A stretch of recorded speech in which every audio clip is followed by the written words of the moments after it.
40,000ಕ್ಕೂ ಅಧಿಕ ಮತದಾರರಾಗಿದ್ದಾರೆ ಎಂದು ಬೀದರ್ ಉತ್ತರ ಕ್ಷೇತ್ರದ ಜೆಡಿಎಸ್ ಮುಖಂಡರಾದ ಸೂರ್ಯಕಾಂತ್ ನಾಗಮಾರಪಳ್ಳಿ ಗಂಭೀರ ಆರೋಪ ಮಾಡಿದ್ದಾರೆ. ಬೀದರ್ ಉತ್ತರ ಕ್ಷೇತ್ರದಲ್ಲಿ ನಕಲಿ ಮತದಾರರ ಸುಮಾರು 40,000ಕ್ಕೂ ಹೆಚ್ಚಿಗೆ ಇದ್ದಾರೆ. ಅದರಂತೆ 21 ನಕಲಿ ಮತದಾರರ ದಾಖಲೆಗಳನ್ನು ಬಹಿರಂಗಪಡಿಸಿದರು ಹಾಗೂ ಚುನಾವಣಾ ಆಯೋಗಕ್ಕೆ ದೂರು ಸಲ್ಲಿಸಲಾಗಿದೆ. ನಕಲಿ ಮತದಾರ ಪ್ರಕರಣದಲ್ಲಿ ಉನ್ನತ ಮಟ್ಟದ ತನಿಖೆ ಮಾಡಬೇಕು. ಈ ಕ್ರಮದಲ್ಲಿ ಕೆಲ ರಾಜಕಾರಣಿಗಳು, ಅಧಿಕಾರಿಗಳು ಕೈವಾಡವಿದೆ ಎಂಬ ಆರೋಪ ಕೇಳಿಬಂದಿದ್ದು, ಕಳೆದ ಚುನಾವಣೆ ಫಲಿತಾಂಶದ ಮೇಲೂ ಅನುಮಾನ ವ್ಯಕ್ತವಾಗಿದೆ. ಬ್ಯೂರೋ ರಿಪೋರ್ಟ್, ಆರ್ಜ32 ಕನ್ನಡ ನ್ಯೂಸ್, ಕಲಬುರಗಿ. ಮತದಾರರ ಲಿಸ್ಟ್ ಡಬಲ್ ಐಡಿಗಳು, ಟ್ರಿಪಲ್ ಐಡಿಗಳು, ಡೆತ್ ಆದವ್ರು ಹುಡುಕಿದೀವಿ. ಎಷ್ಟಿದೆ ಈ ಲಿಸ್ಟ್? ನಿಮಗೂ ಇದೊಂದು 2 ಸೆಟ್ ಕೊಡ್ತೀನಿ. ತಾವು ಕೂಡ ಇಸಿಐ ನೆಟ್ ಅಂತಿದೆ, ಅದ್ರಲ್ಲಿ ಒತ್ತಿ ಒಬ್ಬೊಬ್ಬರದ್ದು 3 ID, 4 voter ID, 5 voter ID ಒಬ್ಬೊಬ್ಬರದ್ದು. ಬೀದರ್ ಕ್ಷೇತ್ರ, ಉತ್ತರ ಬೀದರ್ ಕ್ಷೇತ್ರ ಮಾತ್ರ 21,000 ಇದೆ ಇಲ್ಲಿ. ಅಂಡ್ ನಾನು ಏನ್ ಮಾತಾಡ್ತಾ ಇದ್ದೀನಿ, with documents, with evidence, with their names. 2 ಕಡೆ ಇರ್ತಕ್ಕಂಥದ್ದು, 2 ಕಡೆ ಇರ್ತಕ್ಕಂಥದ್ದು, 3 ಕಡೆ ಇರ್ತಕ್ಕಂಥದ್ದು, 2 3 ವೋಟರ್ ಐಡಿ ಇರ್ತಕ್ಕಂಥದ್ದು, ವಿತ್ ನಂಬರ್ಸ್, ವಿತ್ ಪ್ರೂಫ್. ಈ ಡಾಕ್ಯುಮೆಂಟ್ ಇಟ್ಕೊಂಡಿದೀವಿ ಇಲ್ಲಿ. ಈ ಡಾಕ್ಯುಮೆಂಟ್ ಸೆಟ್ ಕೂಡ ತಂಗೂ ಕೊಡ್ತೀವಿ. ನಾನು ಈಗಲೇ ಮಾಧ್ಯಮ ಮಿತ್ರರೇ, ತಾವು ಕೂಡ ಮೊನ್ನೆನೂ ಮಾಧ್ಯಮದಲ್ಲಿ ಈ ವಿಷಯನ ಬರೆದಿದ್ರಿ. 40,000 ಇಲ್ಲಿ ಮತದಾರರ ಪಟ್ಟಿ ಇಲ್ಲಿ ಸಿಗ್ತದೆ ಅಂತ. ನಾನು ಕೂಡ DC ಅವರು ಕೂಡ ದೂರು ಕೊಟ್ಟಿದ್ದೆ, ಹಾಗೂ ಸ್ಟೇಟ್ ಎಲೆಕ್ಷನ್ ಕಮಿಷನರ್ಗೂ ಕೊಟ್ಟಿದ್ವಿ, ಸೆಂಟ್ರಲ್ ಎಲೆಕ್ಷನ್ ಕಮಿಷನರ್ಗೂ ಕೂಡ ಮೇಲ್ ಮಾಡಿದ್ವಿ, ಪತ್ರ ಬರೆದಿದ್ವಿ. ನಮ್ಮ ಪಕ್ಷದ ವರಿಷ್ಠ ಕುಮಾರಸ್ವಾಮೀಜಿ ಅವರು ಕೂಡ, ಹಾಗೂ ಮತ್ತೆ ನಮ್ಮ ಪ್ರಹ್ಲಾದ್ ಜೋಶಿ ಅವರು ಹೋಗಿ ಜ್ಞಾನೇಶ್ ಜಿ ಅವರಿಗೆ ಭೇಟಿಯಾಗಿ ಅವರು ಕೂಡ ಈ ಮಾಹಿತಿಯನ್ನು ತಿಳಿಸಿದ್ದಾರೆ. ಆದರೂ ಕೂಡ ಇನ್ನ ಡೆತ್ ಆದವ್ರು ಎಂಟ್ರಿ ಮಾಡಿಸ್ತಾ ಇದ್ದಾರೆ. ಬೇರೆ ದೇಶದವ್ರು ಬಂದಿದ್ದಾರೆ. ಎಂಟ್ರಿ ಹೇಗಾಗ್ತದೆ ಅಂದ್ರೆ 2002 ಅಂತ ನನ್ನ ಮಗಳಿಗೆ ಸೊಸೆ ಬಂದಿರ್ತಾಳೆ. 2 ವೋಟರ್ ಐಡಿ ಇದೆ, 2 ವೋಟರ್ ಐಡಿ ಇದೆ. ಇವತ್ತವರೆಗೂ ಡೆತ್ ಆದ್ರೂ ಕೂಡ ಪೆನ್ಷನ್ ತಗೋತಾ ಇದ್ದಾರೆ. ಸರ್ಕಾರದ ದುಡ್ಡು, ಟ್ಯಾಕ್ಸ್ ಪೇಯರ್ ದುಡ್ಡನ್ನು ವೇಸ್ಟ್ ಆಗ್ತಾ ಇದೆ. ಹೀಗೆ ಬಂದಲ್ಲ ಈ ತರ 10 ಹಲವಾರುಗಳು ತೋರಿಸ್ತೀವಿ. ಈಗ ಇವ್ರಿಗಿದ್ದಾರೆ, ಇವ್ರದ್ದು 2 ವೋಟರ್ ಐಡಿ ಇದೆ, ಹೀಗೆ 2 ವೋಟರ್ ಐಡಿ ಇದೆ. ಈ ತರ ಏನಾಗಿದೆ, ನಾವು ಸುಮಾರು ಬೂತ್ ಮಟ್ಟದಲ್ಲಿ ಕೆಲಸ ಮಾಡಿ ಇಲ್ಲಿ ಸೈರಾಬಾದಿಂದ ಬಂದಿರತಕ್ಕಂಥವ್ರು. ಯಾಕಂದ್ರೆ ವಿಧಾನಸಭಾ ಬೀದರ್ ಜಿಲ್ಲಾ ಕೇಂದ್ರ, ಇಲ್ಲಿ ಸಿಟಿ ಇದೆ, ಅರ್ಬನ್ ಏರಿಯಾ ಇದೆ. ಈ ಏರಿಯಾದಲ್ಲಿ ಪಕ್ಕದಲ್ಲೇ ರಾಜ್ಯ, ಒಂದು 3 ಕಿಲೋಮೀಟರ್ ಹೋದ ತಕ್ಷಣ ನಾನು ತೆಲಂಗಾಣ ಬರ್ತದೆ. ಅಲ್ಲಿ ಇರ್ತಕ್ಕಂಥ ಕಾನ್ಸ್ಟೆನ್ಸಿ ಮಲ್ಲಿಗೆ ಇರ್ತದ, ಪಕ್ಕದಲ್ಲಿ ಜೈರಾಬಾದ್ ಕಾನ್ಸ್ಟೆನ್ಸಿ ಸುಮಾರು ವೋಟರ್ಸ್ ಇಲ್ಲಿದ್ದಾರೆ. ಪಕ್ಕದ ಕ್ಷೇತ್ರದ ಕಂಠಾಣದವ್ರು ಇದ್ದಾರೆ, ಜಬಿಸ್ತಾನ್ಪುರ್ ಅಂತಿದೆ, ಅವ್ರದ್ದು ವೋಟರ್ಸ್ ಇದ್ದಾರೆ. ಹೈದರಾಬಾದ್ ಅಲ್ಲಿ ಇರ್ತಕ್ಕಂಥ ಅವ್ರ ವೋಟರ್ಸ್ ಇದ್ದಾರೆ. ಮಾತ್ರ ಅಲ್ಲಿ ಆಗ್ತಕ್ಕಂಥದ್ದು. ಇದರಲ್ಲಿ ಸಿಸ್ಟಮ್ ಅಲ್ಲಿ ಪಾರ್ಟ್ ಅಂಡ್ ಪಾರ್ಸಲ್ ಇದ್ದಾರೆ. ಅದರಲ್ಲಿ ಕೆಲವು ಲೀಡರ್ ಇನ್ವಾಲ್ವ್ ಇದ್ದಾರೆ. ಇದರಲ್ಲಿ ನಮ್ಮ ಸೋಲಿಗೆ ಇದೇ ಕಾರಣ. ಇಲ್ಲದ್ರೆ ಹೇಗೆ? ಇಲ್ಲೇ ನೋಡಿ, 21,000 ಜನ ವೋಟ್ ಹಾಕಿದಾರಲ್ಲ.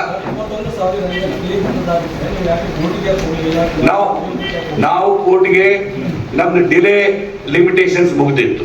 ಈಗ ನೋಡಿ, ಇವ್ರು ಹಾಕಿದ್ದಾರೆ, ಕೋರ್ಟ್ ಆದೇಶ ಮಾಡ್ತು EVM ಮಷೀನ್ ತೆಗೀರಿ ಮತ್ತೆ ಚೆಕ್ ಮಾಡಿ ಅಂತ. ಆಮೇಲೆ ಅವ್ರದೆಲ್ಲ ಡೆತ್ ಸರ್ಟಿಫಿಕೇಟ್ ಆದ ತಕ್ಷಣ ಹೌದು ತೀರೋಗಿದಾರ ಅಂತ ಕೋರ್ಟ್ ತೀರ್ಮಾನ ಮಾಡ್ತು. ಆದ್ರೆ ಕೋರ್ಟ್ ಏನ್ ಆರ್ಡರ್ ಕೊಡ್ತು, ನಿಮ್ಮ ಲಿಮಿಟೇಷನ್ ಪೀರಿಯಡ್ಗೆ ಮುಂಚೆ ನೀವು ಕೋರ್ಟ್ ಅಲ್ಲಿ ದಾಖಲೆ ಮಾಡ್ಲಿಲ್ಲ, ಅದಕ್ಕಾಗಿ ನಿಮ್ಗೆ ಕೊಡಕ್ ಬರಲ್ಲ. ಬಟ್ ಆಕ್ಚುಲಿ ಇವ್ರು ತೀರೋಗಿದಾರ ಅಂತ ಸರ್ಟಿಫೈಡ್ ಕಾಪಿನ ಹಂಚಿದ್ದಾರೆ.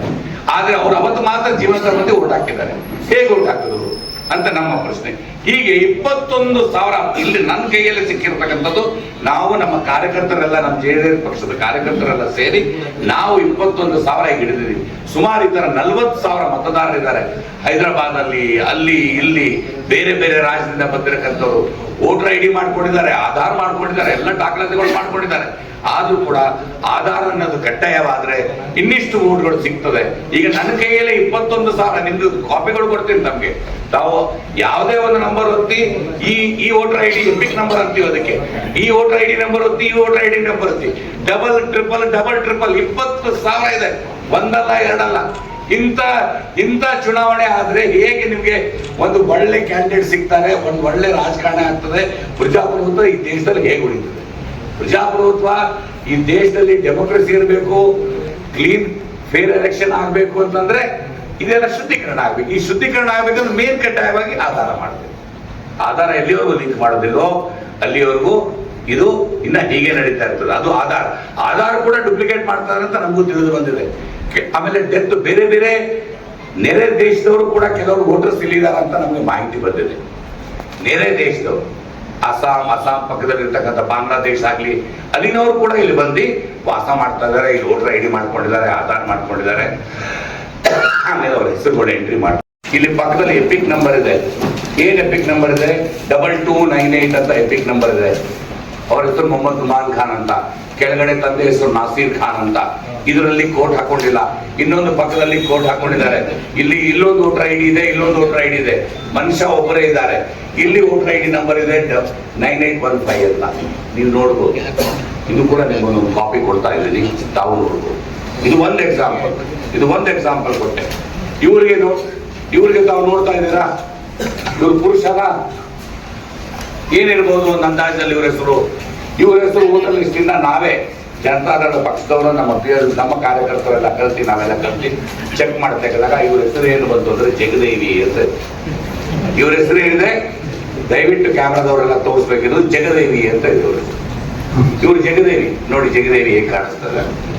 ಇವ್ರು ವೋಟರ್ ಲಿಸ್ಟ್ ಅಲ್ಲಿ ಹೆಸರು, ಇವ್ರು ಜಗದೇವಿ ಅಂತ ಹೆಸರು. ಹೇಗೆ ಬಂತು ಇವ್ರದ್ದು ಜಗದೇವಿ ಅಂತ? ಹಾಗೆ ಒಬ್ಬರು ತೀರೋಗಿದ್ದಾರೆ ಇವತ್ತು.